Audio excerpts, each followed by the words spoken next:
Guys, good Tuesday afternoon. I'm Jerry Miller, and welcome to the I Love CVille Show. Thank you kindly for joining us. We are live in Charlottesville, across Albemarle County, Central Virginia, the Commonwealth, the country, and the world on the I Love CVille Network. We're presented by Skooma Boutique Dispensary. The best dispensary in Charlottesville is Skooma Boutique Dispensary, with locations on the downtown mall and on Elliowood Avenue, and more locations to come. A lot to cover on today's show. Judah Wickower is our esteemed director. Get that two-shot ready to rock and roll here, J-Dubs. We're going to cover where peeps in this country, people in this country, is it America? Yeah, America. Where Americans are moving to and from. Where Americans are moving to and from. That topic on today's show. We're going to talk about the 4th of July fireworks. And where will the 4th of July fireworks be? We're going to chatter Lelo's Pizza. We broke some news at the end of last week. Lelo's Pizza is officially no more. I went to Lelo's on Pantops on their last day and was just surprised, disappointed, bummed, like so many of us in Central Virginia were about Lelo's. Tip of the cap to Scott Aaronworth, our favorite Esquire in Virginia Beach. We love you, Scott Aaronworth. Tip the cap to you, sir. Top Gun. Judah is a movie aficionado. Top Gun was on fire, man. And movies and movie theaters are now screaming from the top of the tips of the Blue Ridge, the tips of the Rockies, the tips of Carter's Mountain, that movies and the in-person movie experience is back. Paramount and Skydance film Top Gun generated and soared to $124 million during its opening weekend, earning Tom Cruise his highest domestic debut. That's a stat right there. Let's go to a two-shot real quick. Of all the Tom Cruise franchises, I would have thought it would have been Mission Impossible. Yeah, that would have made sense. I would have thought that did. I'm sure those did really well. I think this may be just a case of people wanting to get back into theaters. Well, it's that. And then there's the nostalgia. There's the nostalgia of the film, where our age and older remember seeing it in person in the movie theater, and they wanted to relive it. There's the pent-up demand from the pandemic. There's people that are eager to get out. Mm-hmm. There's also the dichotomy of having one of the most iconic actors in history of the silver screen, Tom Cruise, along with some other younger actors. I was listening to a podcast this morning. I don't think you're using dichotomy right. There's also the dynamic. That works. Okay. I was listening to a podcast this morning on movies. And guys, Paramount and Skydance Film, in partnership, Top Gun, Maverick, generated $124 million domestically and another $124 million internationally. That's $248 million gross. I mean, that is humongous. Tom Cruise, the prolific actor, has generated more than $4.2 billion at the domestic box office since 1981. But he previously never had a film open to more than $65 million on an opening weekend. He 2x'd that $65 million nearly with Top Gun Maverick. It'd be interesting to see what the reason for that was. I wonder if it was competition with other movies in the past, or what. Well, I was listening to a podcast about this. It's a collision of a lot of factors. Mm-hmm. It's iconic actor Tom Cruise, number one. Right. Iconic franchise Top Gun, number two. Yeah. Post-pandemic pent-up demand, number three. Mm-hmm. Young actors on the roster, number five. So they described it as a quadrant of four different dynamics. Yeah. Young actor, old actor, iconic franchise, and coming out of the pandemic. And the numbers speak for themselves. So will you see it in the movie theater? I don't know. There's you love movies. I do, but I don't get out to the movies that often anymore. Like if I, for me it's like who am I gonna go with? And the one person I usually end up going with is it's like just aren't that many opportunities. And for instance, we've already seen Everything Everywhere All at Once, and I would honestly go back to the theater to see that over just about anything right now. Of all the Tom Cruise movies, what is his most iconic franchise? First is this iconic franchise, and then iconic movie. He doesn't have that many franchises, though. Mission Impossible is one. Yeah. Top Gun is two. Well, now it's two. Yeah, that's two right there. Mission Impossible is an obvious one. What is his most iconic franchise? Are those his only two iconic franchise? I think I think calling Top Gun a franchise is... Top Gun's a franchise. Two's a franchise. Yeah, now it is. After, 30 years? So Mission Calling Impossible... it a franchise is a little bit jumping the gun. Mission Impossible, we're in agreement, is a clear-cut franchise, right? Yeah, obviously. Okay. That's, I think, the only one. Is that the only... I'm looking at his IMDb right now. Why don't you call up his IMDb as well? Tom Cruise. So interesting. Viewers and listeners, Tom Cruise, iconic, only has two franchises. And one of them, as Judah's just pointed out, includes a movie that's in theaters right now, so it's a bit of a stretch to call it a franchise. Yeah, it basically just became a franchise. I mean, what else? There's nothing else we can put in there, is there? I don't think anything else. Scott Aaronworth, what else would you put in the Top Gun franchise? There's nothing else. No. Okay, here's the follow-up question for you, a natural follow-up. What is the most iconic movie Tom Cruise has done? Oh, shit. I mean... Good use of the S-bomb right there.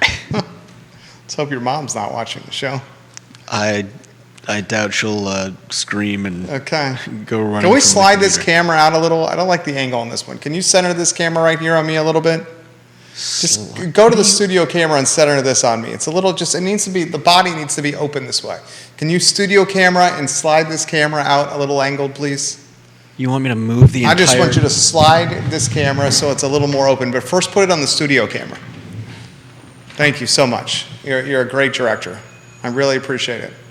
Your attention to detail is second to none, Judah Wickower. Second to none. I would say this. Yeah, there we go. That's perfect. That's all you need to do. That's perfect. Thank you so much. Yeah, it is. It is. The second question that I have is, what is the most iconic movie that Tom Cruise has ever done? And mine might be, especially after we saw this box office turnout this weekend, mine may be Top Gun. You need to frame. Are you looking at the screen? You asked framing me to move it. Obviously, you need to fix the frame after you're moving. This is Director 101. We learned this literally in the first class of directing I've ever done. So you're going to move the camera and not frame it after moving it? Does that make common sense? Why would I move the camera if because I already had it framed? It wasn't positioned in the right way. That's why we moved it. So we adjusted on the fly because we're able to do things on the fly. And that's what separates us from You realize that I moved the monkeys. camera like this and then reframed it back to the original spot. Right. It looks much better how it is now. Okay. Thank you. So the most iconic movie is what? Scott Aaronworth says Risky Business. That's his favorite movie. Yona Smith says Top Gun Maverick. Do you think that's the most iconic now, Yona? It very well could be. Top Gun Maverick very well could be the most iconic one now. What do you think? I'd say Top Gun and Jerry Maguire might be pretty close. Jerry Maguire's a big one. Yeah. That's a big one. So you're not going to include Mission Impossible on that list? Not for most iconic movie. Mission Impossible is pretty iconic. I think it's more iconic as a series than it is as any of those as individual movies. That's fair. That's definitely fair. I'll give you that. So you go Jerry Maguire. How about The Firm? You put The Firm on there? No. You put Reacher on there. No. You put Risky Business on there. I think that's. I think it's a little too old. You put Color of Money on there. Paul Newman, Tom Cruise. No. A Few Good Men. Incredible cast, A Few Good Men. No. Cold Trickle, Days of Thunder. Cold Trickle? That's the character he played in Days of Thunder, Cold Trickle, racing movie. You know, obviously don't put that on there. Bathroom joke. I mean, that's for you it was. I don't think for anybody else. Eyes Wide Shut, do you put that on there? No. Eyes Wide Shut did well. Minority Report, you put that on there. No. You put, I think we've covered him. I'm looking at his IMDb credits. Vanilla Sky. No. Okay. Clear Cut Top Gun for you. How about Cocktail? Probably not. No. I mean, I told you the two that I would probably give most iconic to would be between Top Gun and Jerry Maguire. Yeah, I gotta agree with him. I think it's those two. Those are my two favorites. I mean, he's got a lot of good ones. He's got a lot of good ones. I wouldn't say they're all like the most iconic, and I think a lot of them are niche movies. Edge of Tomorrow is a great, like probably now one of the great. What do you call it? Groundhog Day movies to have come out, but I wouldn't guess that most people had seen it. You know, it's a sci-fi movie. Same with Minority Report, good movie, but I'd be surprised if nearly as many people had seen that as Top Gun or Jerry Maguire. Okay, here's the natural... are more, crowd friendly? Natural follow-up question. Are movies back? In-person movie experience back? And let's relate it to Charlottesville. The primary allure of someone renting from the shops of Stonefield is the foot traffic that comes from the movie theater. Let's talk the downtown mall. One of the biggest draws in a traditional economy for the downtown mall is the movie theater. Yes, the pavilion is up there. Yes, the music venues and the restaurants are up there, but the movie theater is certainly a big draw for the downtown mall. You're paying the highest price per square foot in the shops at Stonefield in Albemarle County because of that movie theater. Are movies back and the in-person experience back? They are for me, and every time I've been over there, I've seen people coming out of there. But it's certainly not in the numbers that you used to see. Will they ever be back like that? I don't know if my wife right now feels comfortable going to the movie theater. I don't know what to say about that. A lot of people don't. I mean, they certainly are not experiencing the sellouts like they used to. And the price per square foot, here's the follow-up question for you. Commercial real estate firms are holding their breath about this one. Does the price per square foot at shopping districts centered around a movie theater need to drop? Because movie theaters still 2 years and change after the start of COVID are not back to their original form. That's an interesting question. I think, I mean, it's one thing to say that they do need to, but that doesn't mean that they're actually going to lower them. And I don't know what recourse the shops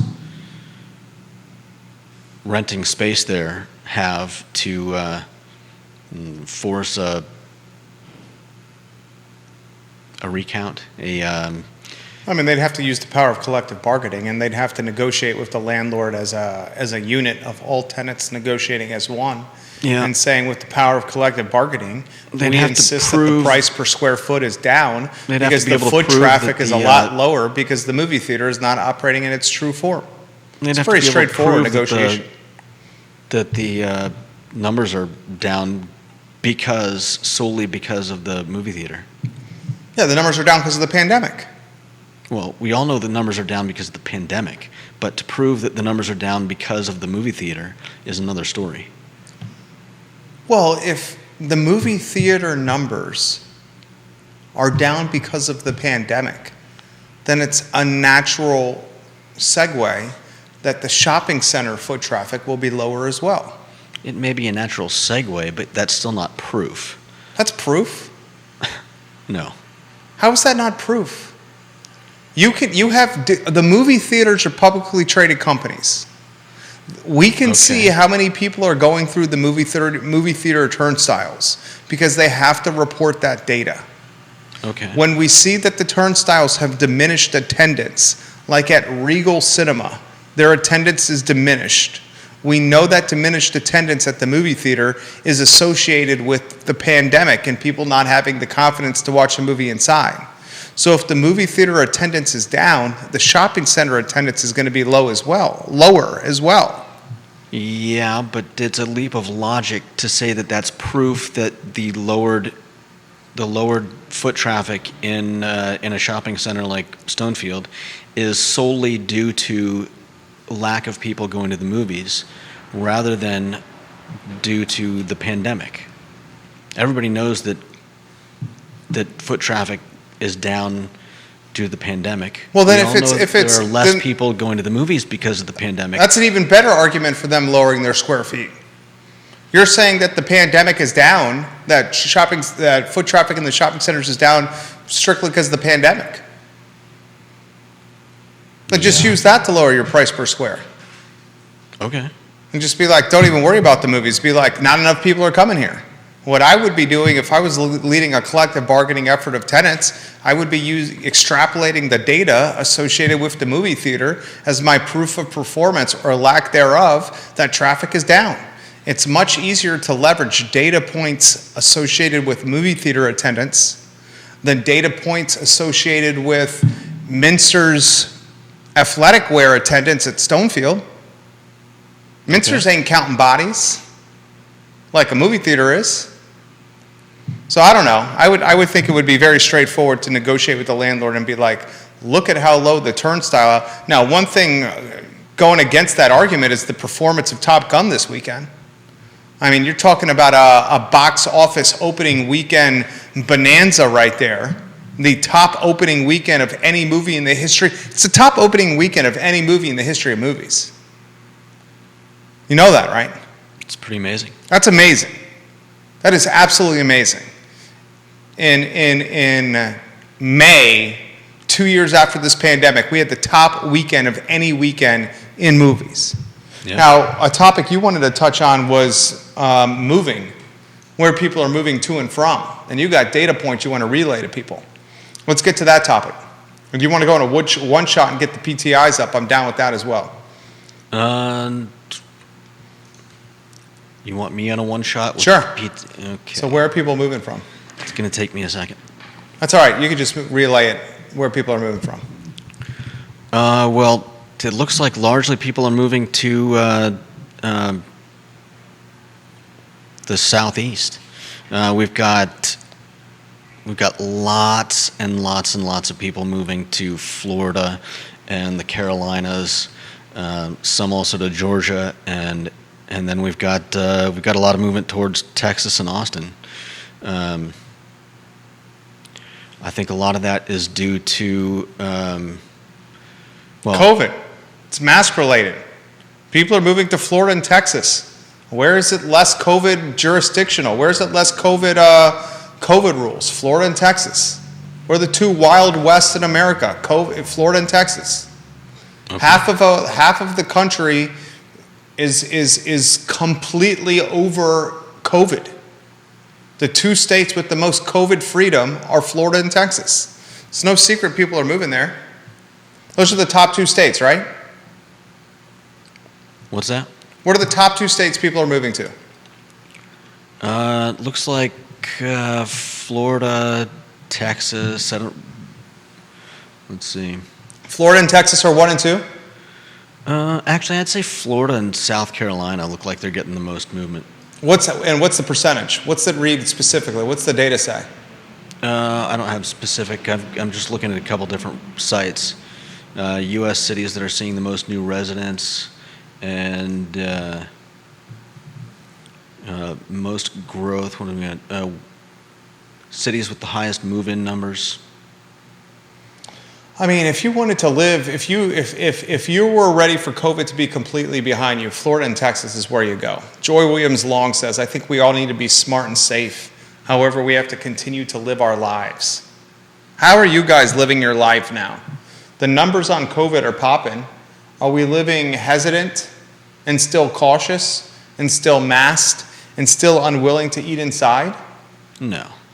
Well, you're That's not. Not what I'm seeing either. There's still You were on the downtown mall yesterday, weren't you? Yeah, downtown mall was popping. Yeah. You did not see people afraid to eat inside or, insistent on wearing a mask everywhere. Yeah, I'm in agreement with that. I still think there's a large portion of people that are very hesitant. You saw that the COVID numbers hit, I don't know the exact threshold, but it's now trending high in Central Virginia. It just surpassed a new threshold. Yeah, I think it was the number who passed away from it. Yeah. So, I mean, while neither you nor I nor Alex, and Alex Urpí's in our green room here, you'll see the Antonio Banderas of Finance and Moments, would you say hesitant to eat inside? I don't think we're necessarily hesitant to eat inside. We do understand that there's still a large portion of people that are hesitant to eat inside. Scott's sending me the COVID data here. COVID numbers reached 1 million deaths about 3 weeks ago. Yeah. 3 or 4 weeks ago.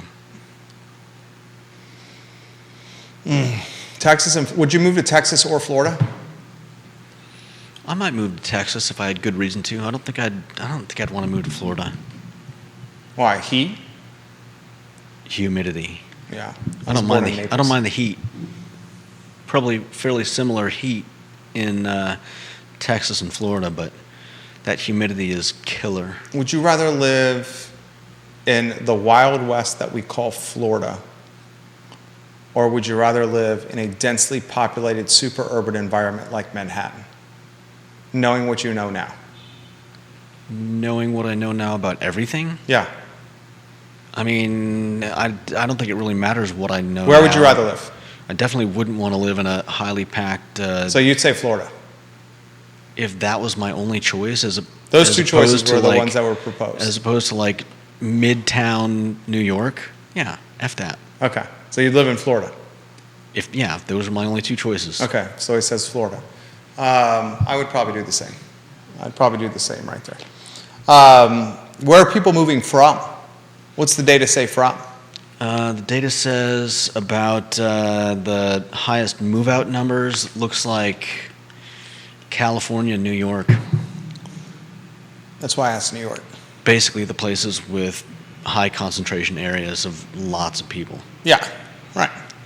Because why would you want to live there? But it's not just that. It also has to do with price, cost of living. Cost of living, gasoline is insane COVID. In those places. And look at where people are moving from. Los Angeles and Manhattan. Let's just take those examples. Cost of living is obscene. Cost of fuel is obscene. Cost of food and goods. Inflation hitting those areas the hardest. COVID restrictions, the stiffest. Heavy left-wing governments. Heavy left-leaning. Yeah, that's a factor. No doubt about it. No doubt about it. My brother lives in Los Angeles. I mean, LA, you spend time in LA. Yeah. LA is like... I lived in LA for 6 years. It's an impossible city to pinpoint one thing about because there is, I mean, I lived in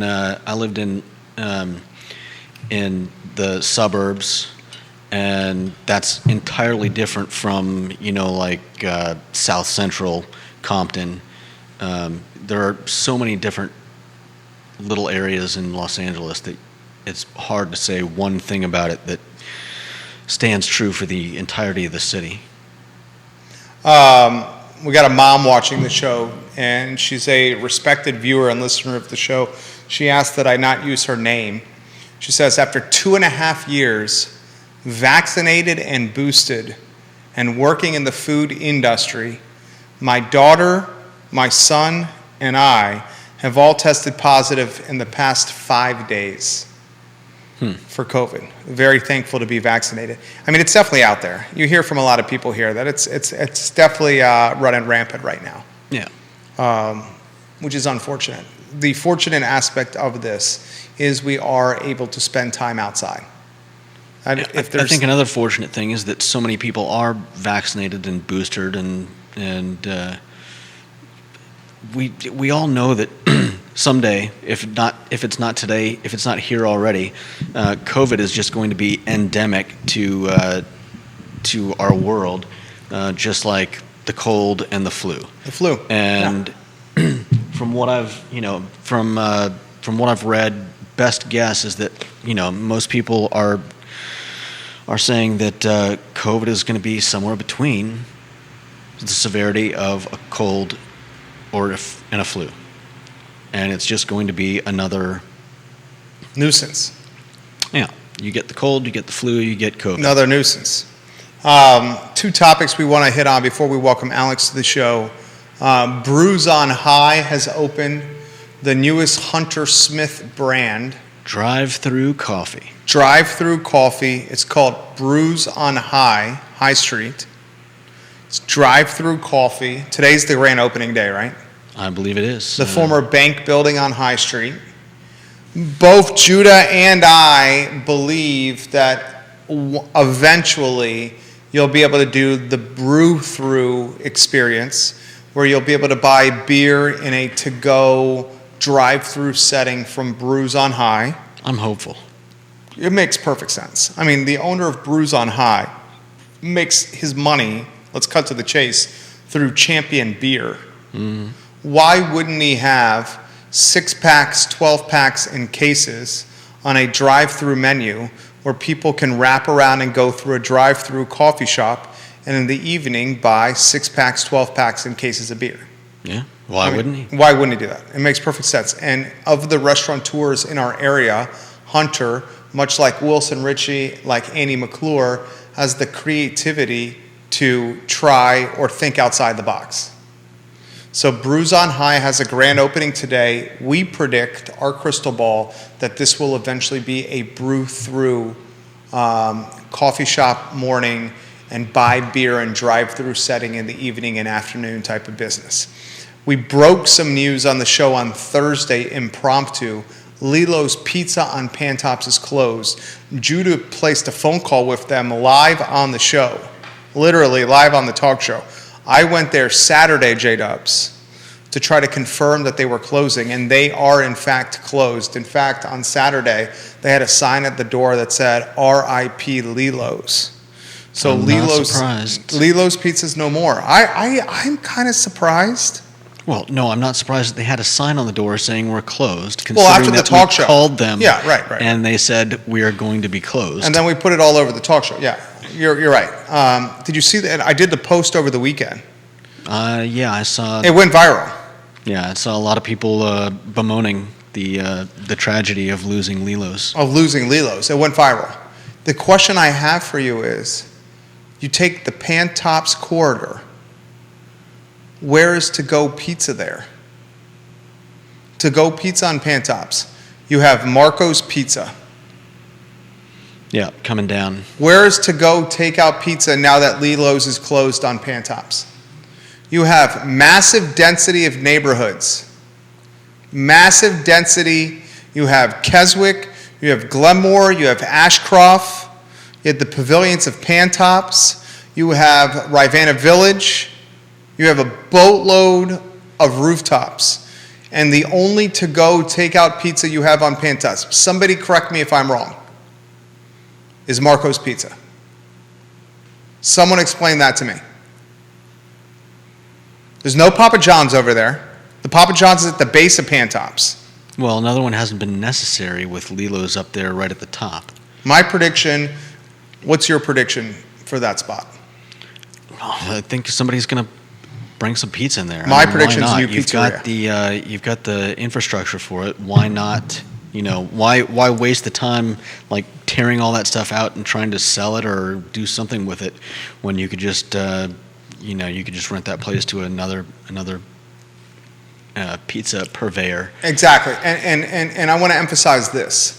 So we've been in the business of brokering business deals, and I'm getting this question. Scott Aaronworth says, "Isn't Christians on Pantops?" No, in fact, Lelo's Pizza is the former Christians Pizza on Pantops. Yep. The reason they rebranded from Christians to Lelo's was because of franchising fees. Christians charged the Lelo's team a franchising fee to open as Christians. And then when the Lelo's team wanted to open up a second location in Zion's Crossroads, Christian went to the Lelo's team and said, "You're going to pay an additional fee for another unit to use my Christian's brand." And the Lelo's guys were like, "What?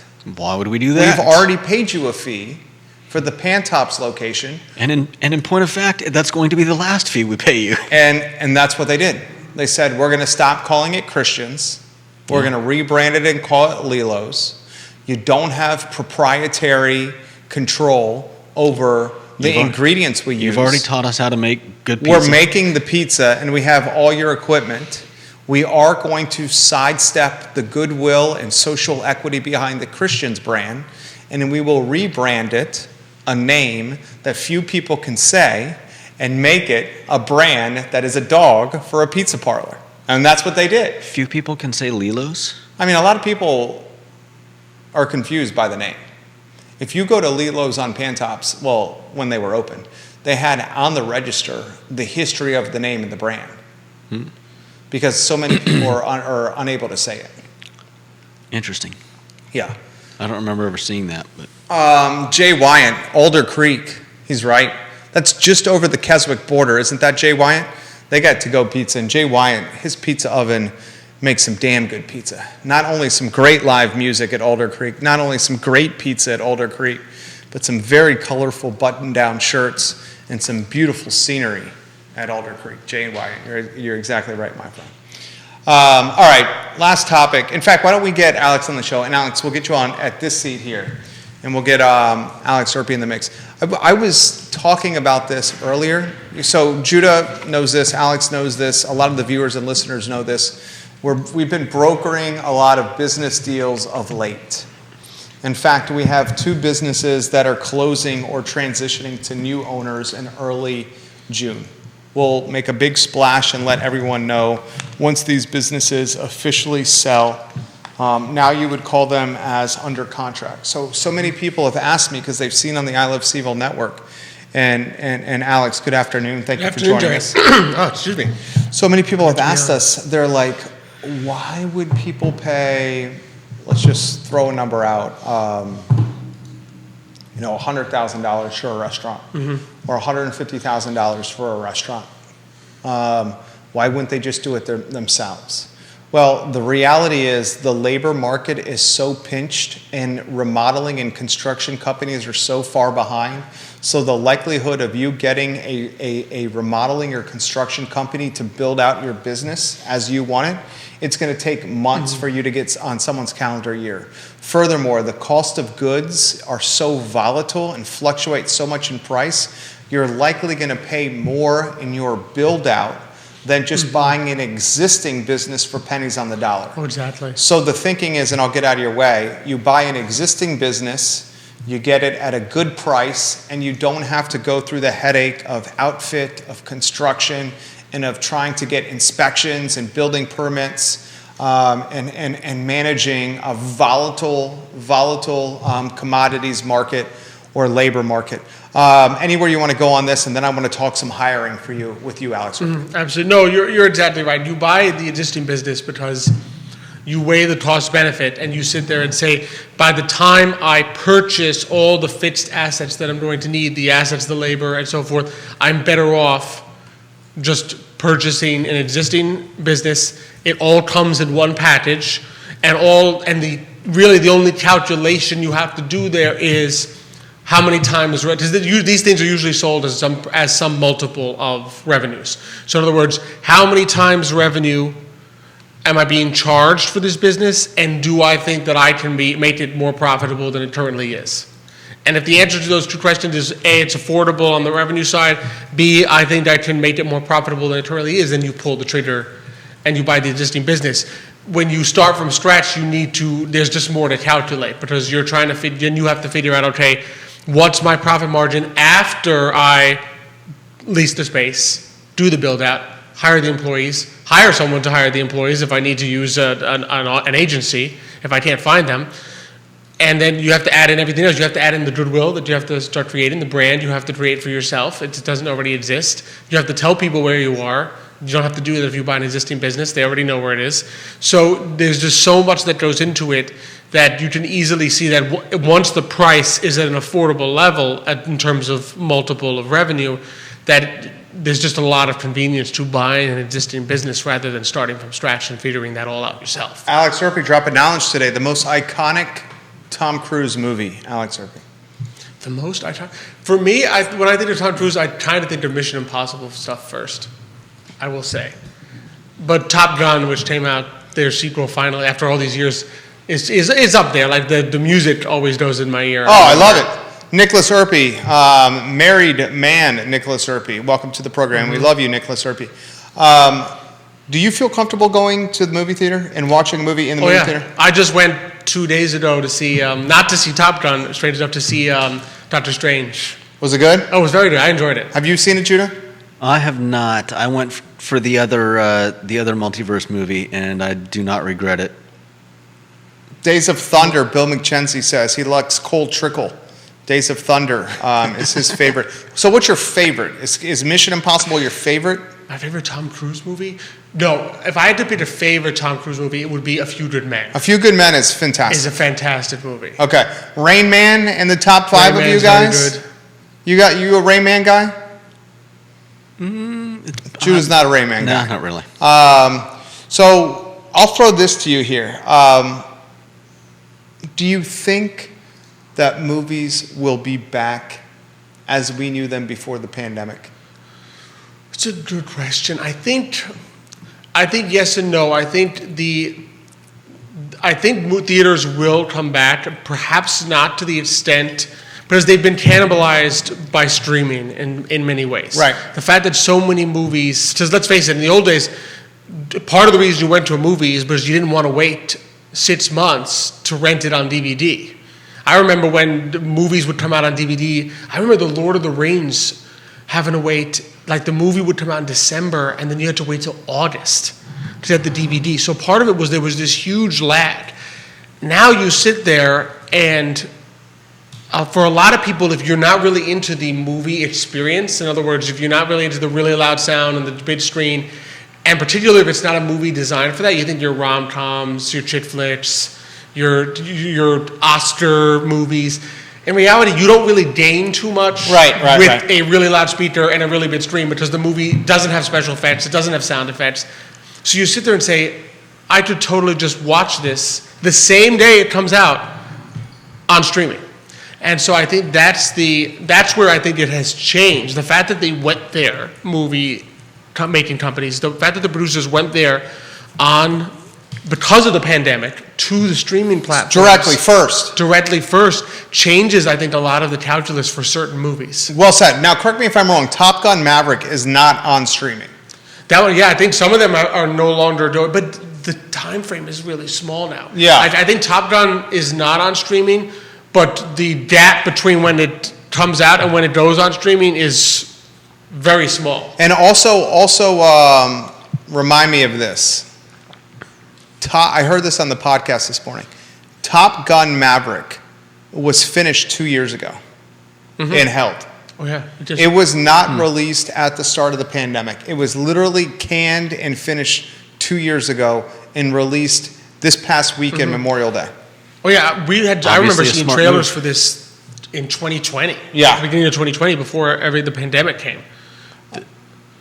Julian Freeman, welcome to the show. Travis Hackworth and Danville has ranked his favorite Top Gun movies.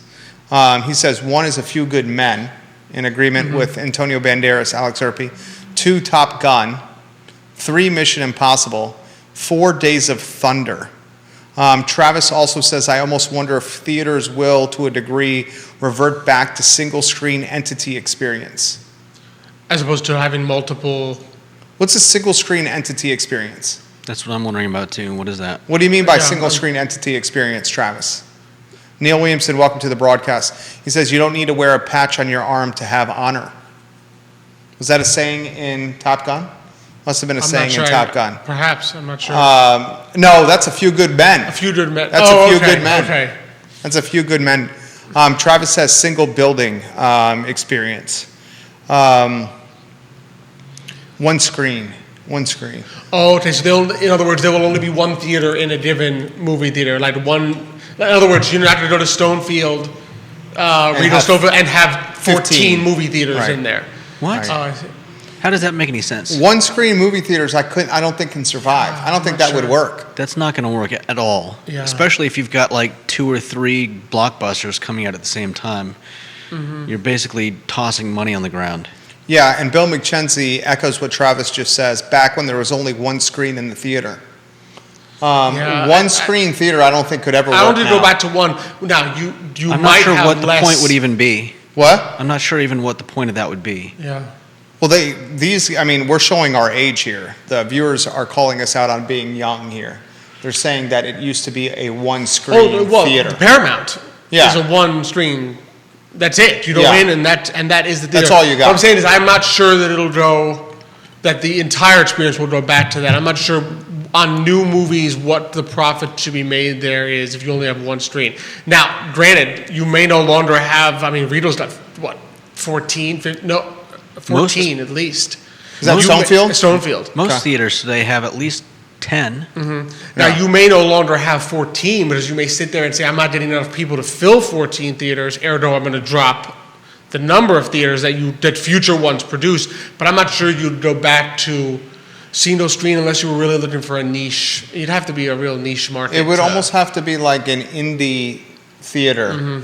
Like the old Vinegar Hill Theater. Vinegar Hill is one like that. Bill McKenzie says the Jefferson was a one-screen theater, and he echoes what you said, the Paramount is a one-screen theater. Thank you, Travis and Bill. Today's viewer is so ADD because of streaming services that if we were told this theater only has one screen and one movie at a time, I don't think it would be well received. I mean, we talk about this. It's not about how it would be received. It's about how would they make money. Yeah, how would they make money? That's a better way of putting it. Yeah, I mean, you're gonna have to go against theater, any theater that's currently in business. I mean, you've got the Regal with what we think is maybe 12 or 14 screens. We've got Violet Crown, Alamo, which has probably maybe 8. Then we've got Alamo, which has 8, 10, 12, something like that. Alamo's and great. So what are you gonna build you'd probably save a lot of money on rent because So that's what their thinking is you would cut down on overhead labor, you would cut down on overhead electricity, cut down on overhead. I'm sure there's some kind of licensing fees. You're also going to cut way down on money you can actually make because you've got to hope. Gross revenue Yeah. drops. If you're only hosting one screen, you've got to hope that you can get that big blockbuster when it comes out. You got to hope that you're not that you haven't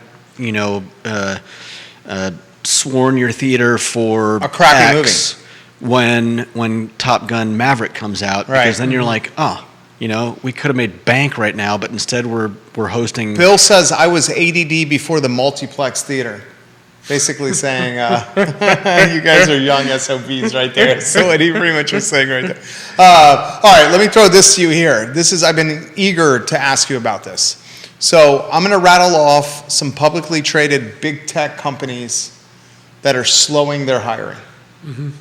Microsoft, Twitter, Wayfair, Snap, Meta, Peloton, Netflix, Carvana, Uber. That's 9 companies. All those 9 have said they're going to slow hiring. They have people eager to work there, but they're slowing hiring. Now, on the flip side, food and beverage can't hire anyone. On the flip side, airlines are struggling to hire. They and just have, dropped the pilot. The Yeah. number of years that you need of experience to be a pilot, which is terrifying. JetBlue, Delta, Southwest, Alaska Airlines are facing staffing shortages. So food and beverage and airlines, staffing shortage. Big tech, we're not hiring any more people. Mm-hmm. What do you make of this? It goes to show you that in reality, we talk about the economy all the time as one big conglomerate, but it is very much, your experience is very much dependent on industries, sectors, regions, where you live, what's going on in your local, like really everything does in some ways come down to local, because what we're seeing is, and I think this has been the case for a while, even prior to the pandemic, I recall friends who wanted to work for Spotify in New York, and you're talking hundreds of thousands of applicants that you're competing against to be an intern, to be an unpaid intern at Spotify. Right. So tech has always been in this scenario of you have way more people applying because they want to be in these high-paying tech jobs, and I think that's been the case for a long while. That tech has just a very big influx of people because they want the very high-paying advancement that comes from being in tech. And then you have other industries, let's face it, when you look at food and beverage is not really an advancement industry. You know what I mean? You don't say, I'm going to... Unless you're the corner Bodos. Just sure. But most people who go into food and beverage and go become a waiter are not sitting there saying, here's my first step to owning the restaurant. You know what I mean? Usually, you're in a different stage of life when you're doing that. So I don't think that's necessarily an issue. What it goes to show you, though, is that the experience of these very large publicly traded firms versus the experience of mom and pop small business owners as to what economy they are seeing is vastly different. In other words, if you go ask a tech CEO, what are you seeing about the economy?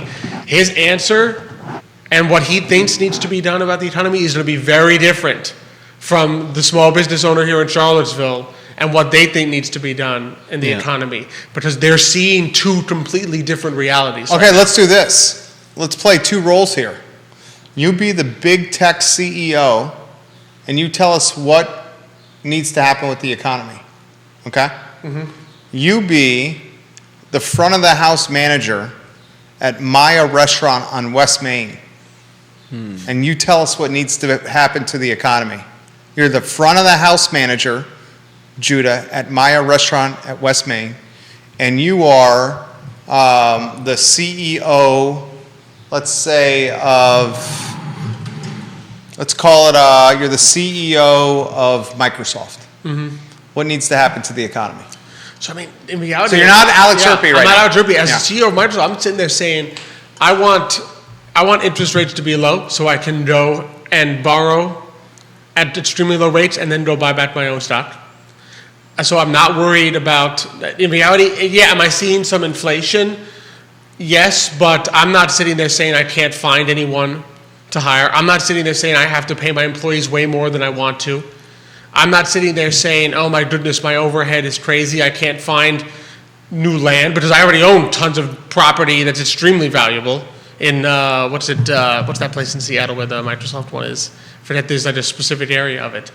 But you're sitting there seeing a completely different reality. So I'm sitting there saying, no, I'm not concerned about finding people. I'm not concerned that maybe I'm not sitting there saying, hey, maybe recession would be a good thing, right? Because I don't need labor costs to come down necessarily. I mean, I'm happy if they do, but I'm not sitting there saying, oh my goodness, I can't find anyone at any price. I'm not seeing the same kind of shortages of being able to get things done that the small business owner is seeing. Judah Wickhauer, you are not Judah Wickhauer, the best-looking director in the Commonwealth of Virginia, someone who does not age, the jack of all trades that we've grown to love over the last decade. Instead, you are Joe Wickline, the front-of-the-house manager at Maya Restaurant. What are you saying about the economy, front-of-the-house manager at Maya Restaurant? Let's see. I think I would be saying about the economy that something needs to be done about housing affordability. Oh, Keith Smith term. Yeah, because I I think a lot of the workers I've been losing are leaving the state. They just can't afford to live here anymore. We also need about the economy. Somebody needs to fix this supply chain issue because rising lettuce costs are killing me. And lastly, our city needs to really focus on bringing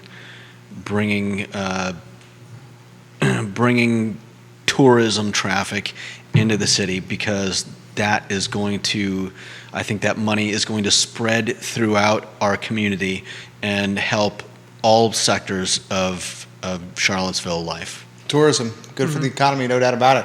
Anything you want to add, CEO of Microsoft, to that? So, as an example, right, I'm not as worried about housing affordability. Why? Yeah. Because I can You I made can go $35 pay, million last year. Yeah, I made $35 million. But in other words, I can pay my employee less and say, don't worry, just code for me out of your house in Boise, Idaho. Yeah.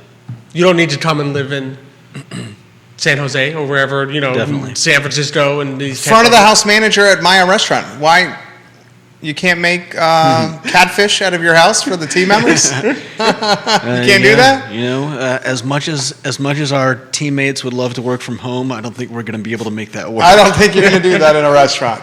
What a dichotomy. Bill says this. The first multi-theater in Charlottesville was the one next to Kmart.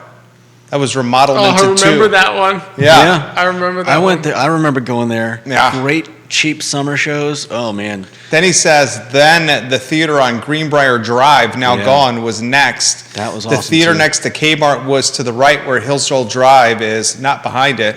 Travis says, I wonder how many of the jobs will remain unfilled because jobs are consolidated with existing positions, or in some industries, they're automated out of existence. Then he shares a link. Virginia also lags behind other states in incentives and attracting whale projects because of a lack of ready-to-build sites. Danville lost out on one with a $5.5 billion Hyundai electric vehicle plant. Wow. Chose not the Danville area. So we've talked about this in the past. Eventually, innovation is a necessity because the labor market is not improving. And folks like me and you say, we've been beating our head against the chalkboard for 2 years and change now trying to solve this. Yeah. It's not working. We got to try something else. Three Notch, we referenced last week, Three Notch Brewing the Company. little It's a robot. little robot. Expoing food to the tables as a food runner. There's been times. Remember how when you used to walk to the movie theater, there were always be multiple people to tear the little piece The off ticket the stubs. tickets. They're not there anymore. I think it wasn't this previous time they had someone like that stand us, but I remember a time before went to Riedel. Like there was no you just walked right in. There was no one there that day standing anything. So it was basically like an honor system. And I had my tickets with me. Oh, you're an honorable man. So I'm an honorable person, right? Yeah. But basically, you may reach the point where they're just like, you know what, it's not worth it to hire someone for that position. Yeah. A little kiosk and have everyone stand the thing, and you figure most people, more often than not, considering you have to pick your seats online, most people more often than not will have bought their tickets. They will not just walk in randomly into the movie theater and cheat. So Neil, I'll relay Neil's comment again. You don't need to wear a patch on your arm to have honor. Both Alex and Judah, undoubtedly honorable men. I believe that's a reference from A Few Good Men. And he also says, to your point, the death of the one-screen theater was predicated by bad film product. You pick the wrong film to run, and you lose the battle, which is the point that you were saying. If you only have one theater and you pick a bad film to air in that theater, and your competitor across the street has Top Gun Maverick, you're screwed. Yeah. You're absolutely screwed. The multi-screen theater is essentially hedging in movie theaters. You also have more movies, I think. I mean, I could be wrong, but I think you have more movies coming out on average than you did back when there were one-screen theaters. Would you feel more comfortable, speaking of labor in movies and labor in F&B, would you feel more comfortable working as a $12.50 employee at the movie theater, or a $12.50 employee as a waiter serving food? If you were making the same, would you rather work at the theater or a restaurant? I mean, is the COVID risk the same at both? Or is the COVID risk greater serving food than movies? I would say it's greater serving food. Yeah. I would say it's greater serving food as well. I would guess the risk is higher. Serving Is food. COVID risk the same, say, Alamo, where you're serving food versus waiting tables at a restaurant? Or was the waiting tables at the restaurant, the COVID risk is still greater than serving at seats at a theater? Yeah, I'm not sure. It just depends how full the theater is. Depends on how full the theater It's a bigger is. space. And how full the dining room is. Mm-hmm. So what job would you take? Same pay. I mean, I'd take the waiter just because I can't imagine being the Alamo people that have to constantly duck with the food and like in the dark and serve people. I mean, it wouldn't be a COVID analysis at that point. I also think they make more tips in waiting than they do in theater. So you're probably going to make more in the back I would end think so. when the tip money. You have anything you want out of there, J-Dubs? Do you think the people that serve at theaters don't get tipped?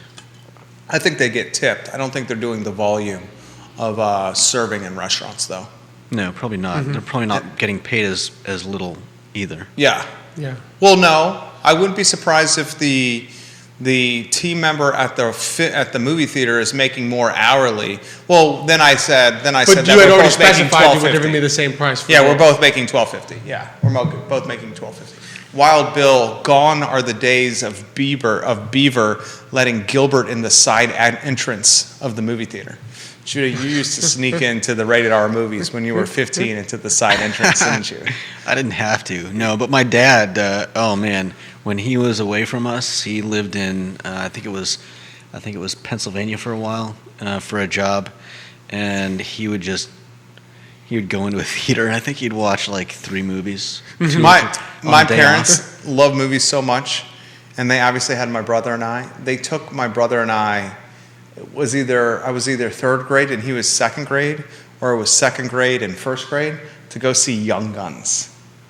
Emilio Estevez, Charlie Sheen, Lou Diamond Phillips. It's not like you guys are going to be scarred for life by No, watching I Young mean, Guns. I feel Not like like I kids was then were a little more, I Yeah. don't know, they had to go through the ringer a little more than kids now. You want scarring, mental scarring. My dad took me to see Jaws in the drive-in when I was 3. Oh boy. Do you still remember that? I don't remember it, but he said he turned around and I was sitting in the back seat wrapped in a blanket, just like shaking.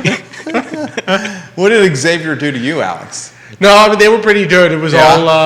all cartoons. All cartoons? Yeah, when we were little. Okay. Yeah, no.